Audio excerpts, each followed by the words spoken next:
Hi, welcome to my channel. My name is Anne and today I'm going to tell you about my reading plans for March and specifically for the Magical Readathon. There is a small Magical Readathon from the 14th until the 20th of March, which I will be participating in. It's a week-long readathon that's meant as a sort of gear up towards the big readathon that's hopefully going to happen in April, but might happen later this year, depending on what G, who hosts this readathon, decides. And if you have no idea what I'm talking about, this Magical Readathon stuff, I will leave a link up above and down below to G explaining the readathon in March, and she will also have links and explanations about the bigger readathon, because this is a huge readathon that started in August in 2021, I think. Back then we did the novice path, and this was kind of an introduction to the world that G created. It is a magical world that has a magical academy, and in April or later we will be starting our time at this magical academy.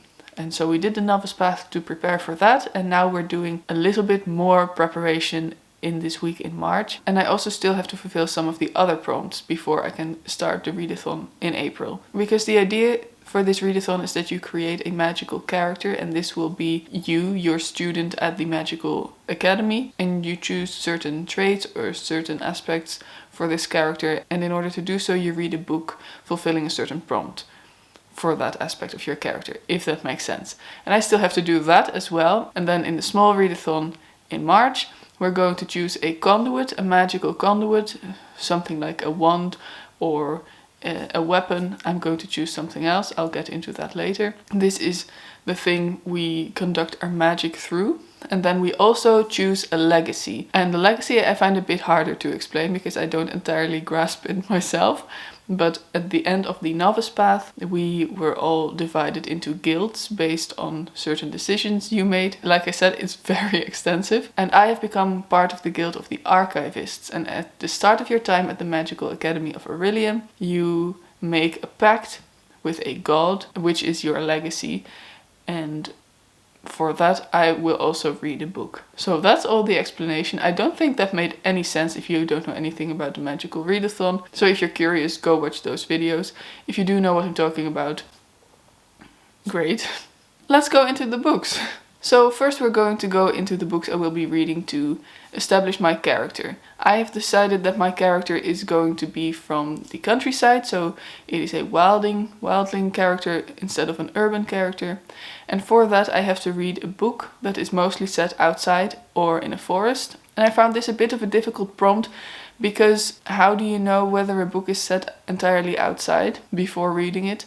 I mean, for some books it's very clear, but most of the books on my shelves could be either or. So I have chosen two books for this. One book that I hope will be mostly set outside, and another book that is kind of a backup book in case the book I've chosen isn't mostly set outside. But the book I've chosen is A Psalm for the Wild Build by Becky Chambers. As most of you might know, Becky Chambers is one of my favorite authors. She is the author of the Wayfarers series, the first book of which is The Long Way to a Small Angry Planet, which is my all-time favorite series. And last year she released a novella, I think it is a novella, and this is the first in a new series. And I think it came out in the summer, and I still haven't read it, which is a shame because I really want to, but somehow I just haven't gotten to it. So I really hope that this will be set outside. In any case, I will be reading it to find out. It does talk about the wilderness. The word wild is in the title. But this book is again a science fiction story. I think she writes only science fiction so far. And it's about a world where centuries ago the robots gained self-awareness and they laid down their tools and they marched off into the wilderness, never to be seen again. But apparently the robots also made a pact with humans to check in whether they needed any help. And one day the life of a tea monk is upended by the arrival of a robot, there to honor the old promise. The robot has one question: what do people need? But the answer to that question depends on who you ask and how. So that sounds fascinating. It sounds like it is a typical Becky Chambers novel. It will be introspective, it will be reflective, there will be some philosophical and human questions that will be attempted to be answered. and I'm really looking forward to reading this. So this will definitely be one I get to. And if the case might be that that is not mostly set outside, then I have a backup book, and it is this one. This is a Dutch book. It's called Geheimen van het Wilde Woud, and it's written by Tonke Dracht, and the title literally translates to Secrets of the Wild Woods. So that's definitely set outside and in a forest. This is the sequel to De Brief voor de Koning, which actually has been translated into English, and it's The Letter for the King. It was also made into a Netflix series, which was very bad, so I don't recommend watching that. Instead, please go read the book, because it's very good. These are children's books. They are children's classics in the Netherlands, and they're adventure stories about a fictional kingdom. It's kind of a medieval setting. I don't think there was actually magic in the first one, although I'm not entirely sure. There was magic in the TV series, so now I'm a bit confused. But this one is about one of the knights we met in the first book. And that's basically all I know about it, because I read the first book as a child and I reread it a couple of years ago. But I don't think I actually read this one as a child, so that will be fun. I really do want to read it, but it is quite big, so I don't know if I'll get to it in March. The magical world of Eldia, which is where the Magical Readathon is set, and G has come up with this entire world herself, and it is amazing. But in this world there are different provinces, and so we also have to choose what province we are originally from. And I have chosen the province of Etheria, which seems to be a very lush, very green province, and it seems like something that I would really enjoy.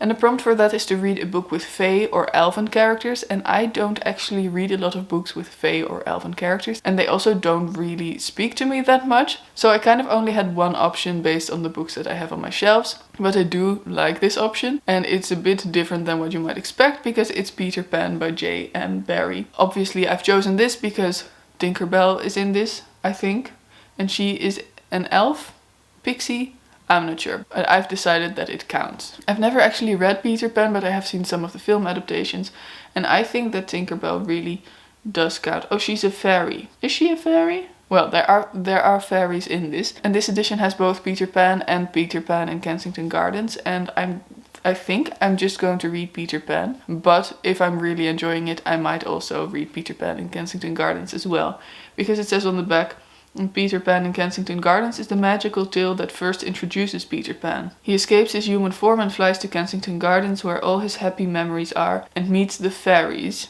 and some other characters, but the fairies. So if there aren't any fairies or pixies or fays or elves in the first book, I can still read Peter Pan in Kensington Gardens. But I think Tinkerbell will definitely count. If she's actually in this, I hope she's a character, because she sounds like something that Disney made up, but she's probably in this as well, right? Next up I have to choose my heritage, and this is kind of the race that you are. So there are elven characters, there are human characters, there are dwarves, and there are some other ones, but I have chosen to be an earthling. And it's been a while since I actually looked at the information that G provided. I think it was September, so I'm not entirely sure anymore what kind of character an earthling actually is, but it is a character that has elemental magic, so you also have to choose one of the 4 elements, and I've chosen to be an earthling, so I'm very connected to the earth and nature and things like that. And in order to become an earthling, I have to read a book that either has elemental magic in it, or it has one of the elements in the title of the book or the title of the series. And I have actually already fulfilled this one, because I read the 5th season by N.K. Jemisin last year, and I decided to count this for this prompt because the title of the series is the Broken Earth trilogy. So it has earth in it, I will be an earthling, so it's kind of perfect. So I have already fulfilled this prompt, but if I'm feeling ambitious, and if I'm feeling like reading this next book, I might still fulfill the prompt with another book, and that is On Earth We're Briefly Gorgeous by Ocean Vuong. I've been very curious about this book for a long time now. It is a letter from a son to a mother who cannot read. Written when the speaker, Little Dog, is in his late 20s, the letter unearths a family's history that began before he was born. It tells of Vietnam, of the lasting impact of war, and of his family's struggle to forge a new future. And it serves as a doorway into parts of Little Dog's life his mother has never known. Episodes of bewilderment, fear and passion, all the while moving closer to an unforgettable revelation.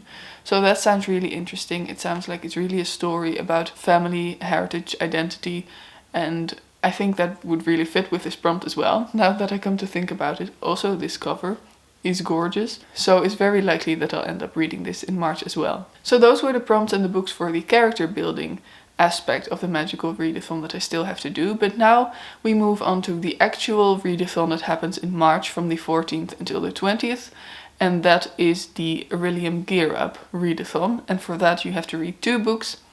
I will probably not be able to read 2 books in a week, but G has said that that's fine and that you just have to make sure that you finish these books before the big readathon starts.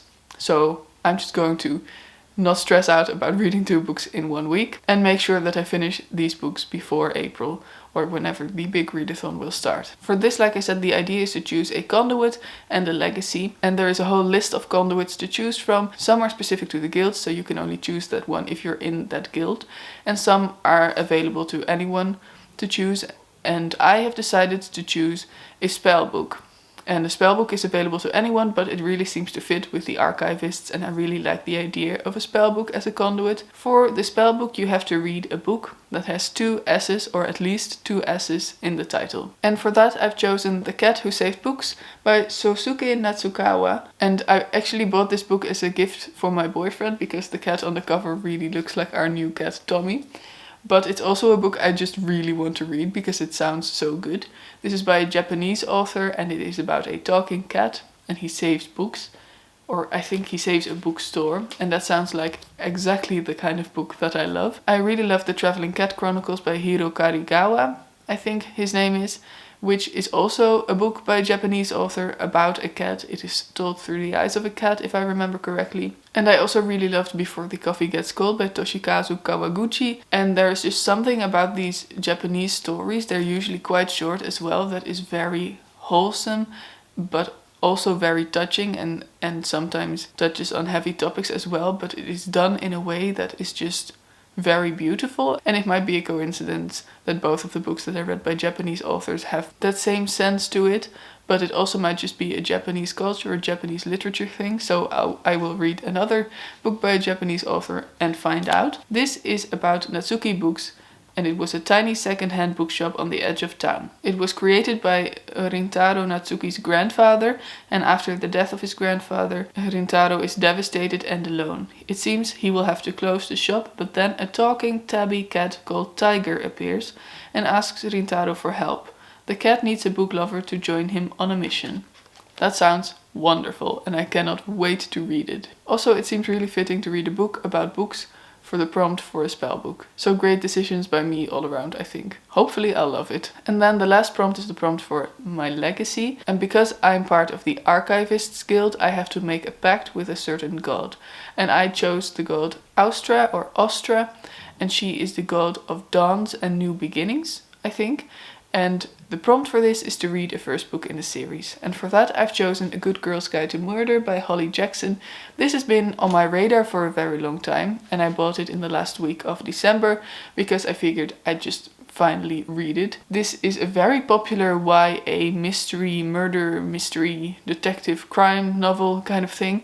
And I don't think I've seen a single bad or medium review for it. Everybody seems to love it, even though YA mysteries are usually quite divisive. This one isn't. Everybody seems to love it.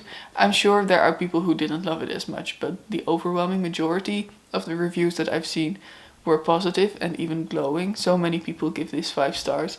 So I've grown very curious to read this. This is about Pippa, who has to choose a topic for her final year project, and she decides to uncover secrets that someone in town desperately wants to stay hidden, because 5 years ago a schoolgirl named Andy Bell was murdered and someone named Sal Singh was convicted for this. The police know he did it, everyone in town knows he did it, but Pippa is not so sure, and so for her project she decides to find out who actually did it. Of course, that will lead to a very exciting story. There will probably be a lot of suspense, and I'm really looking forward to reading it. So those are the books I'm planning to read in preparation for the Magical Readathon and as part of the Aurelium Gear Up Readathon.